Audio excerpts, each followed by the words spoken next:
सभी भाइयों बहनों को नमस्कार। स्वागत है हमारे YouTube चैनल पे। हम लेके आ गए हैं आपके लिए मध्य प्रदेश के शिक्षक भर्ती 2025 के 25 अप्रैल के फर्स्ट शिफ्ट के क्वेश्चनों को कवर करेंगे। वीडियो काफ़ी इंपॉर्टेंट होने वाली है। इसमें हम साइंस के क्वेश्चनों को कवर करेंगे। जितने भी प्यारे भाइयों बहनों का साइंस का पेपर बचा हुआ है उनके लिए काफ़ी इंपॉर्टेंट वीडियो है। कौन कौन से कठिन क्वेश्चन पूछे जा रहे हैं, किस टॉपिक से सबसे ज़्यादा क्वेश्चन बन रहे हैं, हम पूरा का पूरा पेपर एनालाइज करेंगे। तो आप वीडियो के अंत तक बने रहें। और चैनल पे आप पहली बार हैं तो चैनल को सब्सक्राइब जरूर कर ले प्यारे भाइयों बहनों। कंप्लीट निचोड़ रहेगा। और जितने भी प्यारे भाइयों बहनों का पेपर हो चुका है आपको कमेंट करके इसको अपना स्कोर कार्ड जरूर बताना है हमें। चलिए स्टार्ट करते हैं अपने क्वेश्चनों की ओर और अंत तक बने रहना है। इसकी पीडीएफ चाहिए तो टेलीग्राम चैनल को ज्वाइन करके इसकी पीडीएफ को आप प्राप्त कर सकते हैं। सबसे पहला ही क्वेश्चन वेरी इंपॉर्टेंट क्वेश्चन लिखा हुआ है। ये क्वेश्चन आया हुआ है कि प्रकाश तरंग किस प्रकार की तरंग होती है। वेरी इंपॉर्टेंट क्वेश्चन है। चलिए कमेंट करके बताइए। ये मॉर्निंग शिफ्ट के क्वेश्चन हैं ये सारे के सारे, ठीक है। तो प्रकाश तरंग किस प्रकार की तरंग है। चलिए सभी प्यारे भाइयों बहनों को इसका आंसर बताना होगा कमेंट करके। क्या होगा सही उत्तर? अनुप्रस्थ तरंग होगा। बी नंबर अनुदैर्ध्य तरंग होगी। बी नंबर आपका हो जाएगा प्रगामी और डी नंबर तीक्ष्ण, ठीक है। तो प्रकाश तरंग जो है किस प्रकार की तरंग होती है, सही उत्तर कमेंट करके बताना होगा। जितने भी प्यारे भाइयों बहनों इस वीडियो को देख रहे हैं सबको कमेंट करना है। ऑप्शन आपका हो जाएगा प्रकाश तरंग किस प्रकार की तरंग होती है। ए नंबर इसका करेक्ट आंसर हो जाएगा। क्या हो जाएगा? अनुप्रस्थ तरंग है, ठीक है। प्रकाश तरंग किस प्रकार की तरंग होती है? अनुप्रस्थ होती है। अगला क्वेश्चन है वेरी इंपॉर्टेंट क्वेश्चन है। क्या लिखा हुआ है कि मूलांकुर के अतिरिक्त पौधे के किस भाग में विकसित होने वाली जड़ें कहलाती हैं, ठीक है। चलिए क्वेश्चन को ध्यान से पढ़ना है आपको प्यारे भाइयों बहनों और इसके बाद इसके आंसर को कमेंट करके बताना होगा। मूलांकुर के अतिरिक्त पौधे के किसी भी भाग में विकसित होने वाली जड़ें कहलाती हैं। तो क्या कहलाती हैं? चलिए कमेंट करके बताइए। कौन सा ऑप्शन इसका सही उत्तर लगता है आपको कमेंट करके बताना होगा, ठीक है। सही उत्तर हो जाएगा ऑप्शन नंबर आपका बी नंबर। क्या हो जाएगा? सेकंड नंबर इसका सही उत्तर हो जाएगा। अपास्थनिक मूलन कहा जाता है, ठीक है। अगले क्वेश्चन को देखते हैं। वेरी इंपॉर्टेंट क्वेश्चन है कि परमाणु अभाज्य है या निम्नलिखित में से किसने प्रस्तावित किया है। काफी इंपॉर्टेंट क्वेश्चन है, बार बार पूछा जा रहा है कि परमाणु अभाज्य है और यह निम्नलिखित में से किसके प्रस्तावित किया है। सारे क्वेश्चन कठिन इंपॉर्टेंट क्वेश्चन है तो आपको अपने एग्जाम की तैयारी के लिए हाई लेवल तैयारी करके जाना होगा कि परमाणु अभाज्य है या निम्नलिखित में से किसने प्रस्तावित किया है। तो सही उत्तर क्या होगा? चलिए कमेंट करके बताइए। ऑप्शन आपका हो जाएगा ए नंबर, डाल्टन ने कहा। किसने कहा है? डाल्टन। अगला क्वेश्चन है क्वेश्चन नंबर 4 है। क्या लिखा हुआ प्यारे भाइयों बहनों? रेडियो धर्मिता की खोज किसने की है। काफी इंपॉर्टेंट क्वेश्चन है, इसके आंसर को बताइए। रेडियो धर्मिता की खोज किसने की है। सभी प्यारे भाइयों बहनों जो भी इस वीडियो को देख रहे हैं सबको कमेंट करके बताना होगा रेडियो धर्मिता की खोज जो है किसने की है। सही उत्तर क्या होगा इसका? सही उत्तर 4 ऑप्शन दिए हुए हैं, चारों को आप ध्यान से पढ़ें और इसके बाद इसके आंसर को कमेंट करके बताइए, ठीक है। सही उत्तर हो जाएगा सेकंड नंबर हेनरी वैक्सेल, ठीक है। क्या हो जाएगा? रेडियो धर्मिता की जो खोज है किसने की है? हेनरी मैक्सवेल ने की है, ठीक है। अगला क्वेश्चन है क्वेश्चन नंबर 5 लिखा हुआ है। क्या लिखा हुआ है कि हाइड्रोजन की खोज किसके द्वारा की गई, ठीक है। काफी इंपॉर्टेंट क्वेश्चन है, बच्चों के द्वारा भेजे गए क्वेश्चन है, ठीक है। तो हाइड्रोजन की खोज जो है किसके द्वारा की गई है? चार्ल्स के द्वारा, कैंडविस के द्वारा, पिटले और वायल के द्वारा। तो हाइड्रोजन की जो खोज है वो किसके द्वारा की गई है? चलिए कमेंट करके बताइए। जितने भी प्यारे भाइयों बहनों को इसका आंसर पता होगा सबको कमेंट करना है। ऑप्शन आपका हो जाएगा सेकंड नंबर, केवेल्सिन ने किया था। हाइड्रोजन की जो खोज है वो किसने की थी? केवेल्सिन। अगला क्वेश्चन है क्वेश्चन नंबर हमारा 6 नंबर लिखा हुआ है कि वायु प्रदूषण का विश्वसनीय संकेतक है, ठीक है। काफी इंपॉर्टेंट क्वेश्चन है, बार बार पूछा जाता है कि वायु प्रदूषणों का विश्वसनीय संकेतन है। क्या हो जाए इसका संकेत होगा? तो करेक्ट आंसर हो जाएगा ऑप्शन नंबर आपका थर्ड नंबर, इसका सही उत्तर हो जाएगा लाइकेस तथा मांस। अगला क्वेश्चन है क्वेश्चन नंबर 7 लिखा हुआ है मलेरिया परजीवी तथा अमीबा को किस श्रेणी में रखा जाता है। काफी इंपॉर्टेंट क्वेश्चन है, बार बार एग्जाम में पूछा जा रहा है, ठीक है। तो मलेरिया परजीवी तथा अमीबा को किस श्रेणी में रखा जाता है। तो इसका जो सही उत्तर होगा चलिए कमेंट करके बताइए कौन सा ऑप्शन इसका करेक्ट आंसर होगा। मलेरिया परजीवी जो है इसका अमीबा को किस श्रेणी में रखा जाता है। तो सही उत्तर हो जाएगा प्रोटोजुआ। क्या हो जाएगा? करेक्ट आंसर ऑप्शन नंबर आपका ए इसका सही उत्तर हो जाएगा प्रोटोजुआ, ठीक है। अगले क्वेश्चन को देखते हैं क्वेश्चन नंबर 8 है। क्या हो जाएगा इसका सही उत्तर कि आनुवांशिकता के जनक कहे जाते हैं। काफ़ी इंपॉर्टेंट क्वेश्चन है, सही उत्तर का आपको कमेंट करके बताना होगा। जितने भी प्यारे भाइयों बहनों इस वीडियो को देख रहे हैं सबको कमेंट करके बताना है आनुवांशिकता के जनक किसे कहा जाता है। काफ़ी इंपॉर्टेंट क्वेश्चन है, ये सारे क्वेश्चन आपके शिफ्ट में क्वेश्चन पूछे गए थे। जितने भी प्यारे भाइयों बहनों का पेपर 25 अप्रैल को हुआ है, ये वीडियो उनके लिए काफ़ी इंपॉर्टेंट है। ये सारे क्वेश्चन आपके फर्स्ट और सेकेंड शिफ्ट में आए हुए क्वेश्चन है। सही उत्तर हो जाएगा मेंडल ने। किसने कहा था? मेंडल। क्या हो जाएगा? ऑप्शन नंबर आपका थर्ड, आनुवांशिकता के जनक जो है वो कौन है? मेंडल। अगला क्वेश्चन है क्वेश्चन नंबर 9 लिखा हुआ है, प्रकाश छोटे छोटे कणों से मिलकर बनता है जिसे कहा जाता है। क्या कहा जाता है? प्रकाश जो छोटे छोटे कणों से मिलकर बनता है तो उसे क्या कहा जाता है? ऑप्शन नंबर आपका हो जाएगा फोटॉन। ऑप्शन 4 नंबर इसका सही उत्तर हो जाएगा। ठीक है, अगला क्वेश्चन है 10 नंबर क्वेश्चन है कि लेजर बीम सदा होती है। लेजर बीम जो होती है वो सदा कैसी होती है? चलिए कमेंट करके बताइए।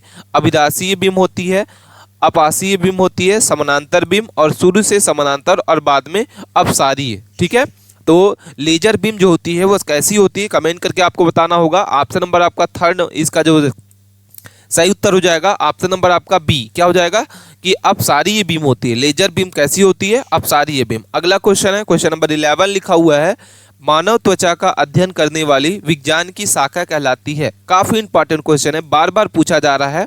मानव त्वचा का अध्ययन करने वाली विज्ञान की शाखा क्या कहलाती है? चलिए कमेंट करके बताइए। ऑप्शन आपका हो जाएगा 4। क्या हो जाएगा? ऑप्शन आपका 4 नंबर हो जाएगा डर्मेटोलॉजी। क्या हो जाएगा? ऑप्शन 4। ठीक है, नेक्स्ट क्वेश्चन को देखते हैं। क्वेश्चन नंबर 12 लिखा हुआ है कि प्राकृतिक वर्णवाद के संबंधित जो विशेष संबंध क्या है? ठीक है, काफी इंपॉर्टेंट क्वेश्चन है कि प्राकृतिक वर्णवाद के विशेषक संबंध क्या है? ठीक है, इसका सही उत्तर क्या होगा? चलिए कमेंट करके बताइए। सभी प्यारे भाइयों बहनों जो भी इस वीडियो को देख रहे हैं सबको कमेंट करना होगा। ये वीडियो काफ़ी इंपॉर्टेंट है उनके लिए जिनका पेपर सेकंड शिफ्ट में क्वेश्चन है। ठीक है, साइंस का रिलेटेड सारे के सारे क्वेश्चनों को आप कवर कर रहे हैं, तो सही उत्तर आपको बताना है। पूरा का पूरा पेपर एनालाइज करके देख लेना है आपको कि किस तरीके से क्वेश्चन आ रहे हैं, कौन कौन से टॉपिक से कठिन क्वेश्चन पूछे जा रहे हैं। इसके आंसर को बताइए साथियों। ऑप्शन आपका हो जाएगा ए नंबर। क्या हो जाएगा? डार्विन। ठीक है, अगला क्वेश्चन है चप्पल की आकृति का जंतु कौन सा होता है? वेरी वेरी इंपॉर्टेंट क्वेश्चन है, ये मोस्ट इंपॉर्टेंट क्वेश्चन है साथियों। इसका सही उत्तर बताइए। चप्पल की आकृति का जंतु कौन सा होता है?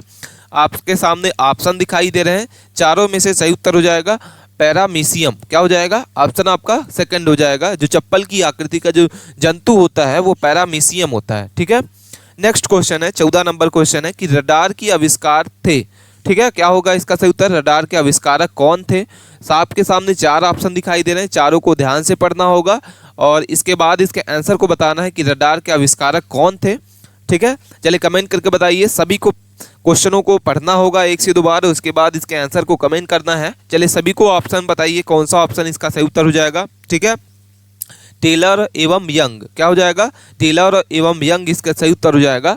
नेक्स्ट क्वेश्चन है भोजन का एक प्रमुख अंग है। ठीक है, भोजन का एक प्रमुख अंग क्या होता है? स्टार्च। बी नंबर है ग्लूकोज, सी नंबर कार्बोहाइड्रेट और सेल्यूलोज। ठीक है, तो सेल्यूलोज इसका सही उत्तर क्या होगा? भोजन का जो प्रमुख अंग होता है वो क्या हो जाएगा? मोस्ट इंपॉर्टेंट क्वेश्चन है, ऑप्शन थर्ड इसका सही उत्तर हो जाएगा कार्बोहाइड्रेट।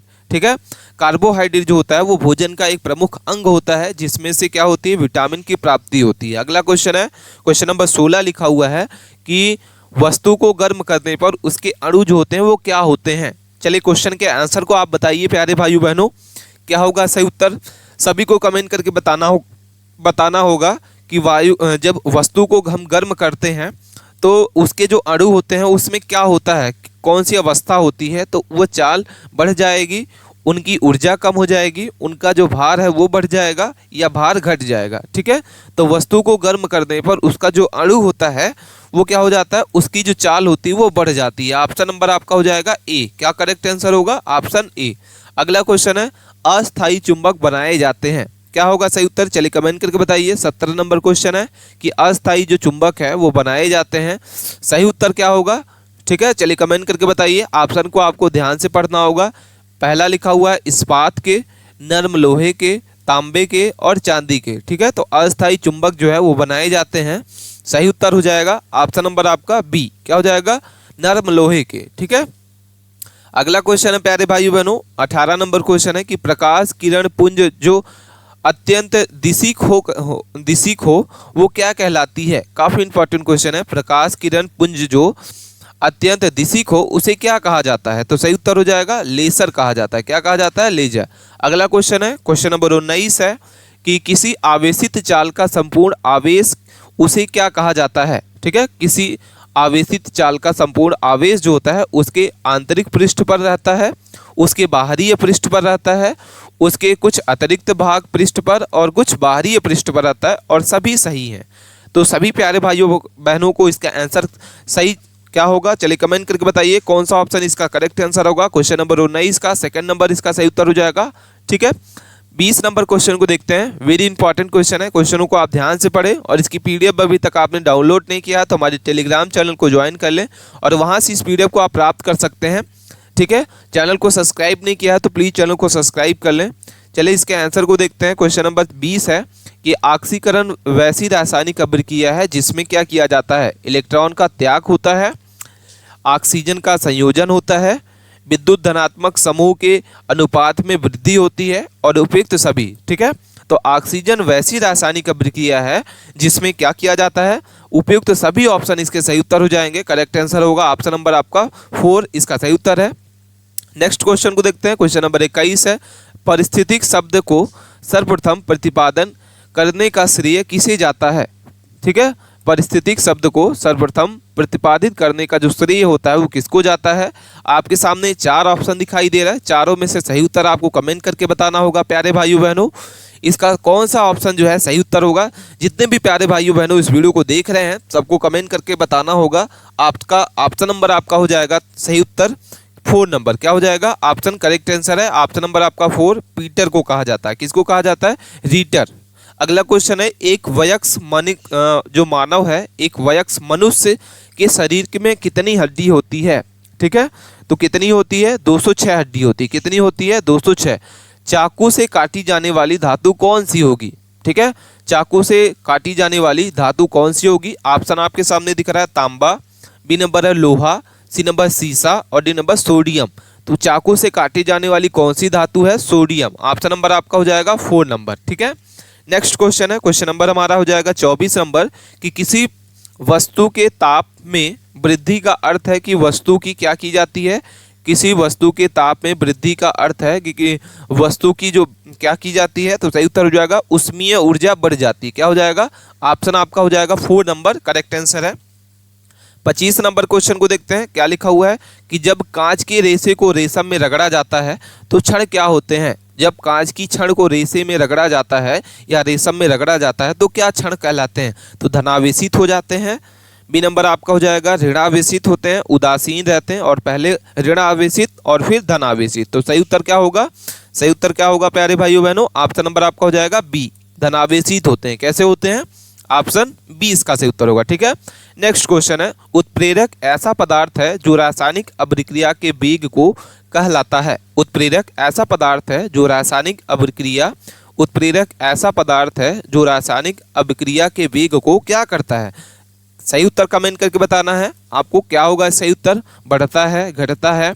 बी नंबर आपका हो जाएगा परिवर्तित करता है और इसमें से कोई नहीं। ठीक है, तो करेक्ट आंसर हो जाएगा 3rd नंबर। क्या हो जाएगा? परिवर्तित करता है। ठीक है, वेरी इंपॉर्टेंट क्वेश्चन है। अगला क्वेश्चन है, धनायन तब बनता है जब परमाणु इलेक्ट्रॉन ग्रहण करता है, परमाणु इलेक्ट्रॉन खोलता है, परमाणु पर बाहर से धनावेशित आता है और परमाणु में प्रोटॉन बाहर निकलता है। तो धनायन तब बनता है जब इसका क्या होता है सही उत्तर। चलिए कमेंट करके बताइए प्यारे भाइयों बहनों, इसका सही उत्तर क्या हो जाएगा। करेक्ट आंसर ऑप्शन नंबर आपका बी इसका सही उत्तर होगा, परमाणु इलेक्ट्रॉन खोलता है। ठीक है, तो ये थे साथियों हमारे मोस्ट इंपॉर्टेंट क्वेश्चन जो बच्चों के द्वारा भेजे गए क्वेश्चन है।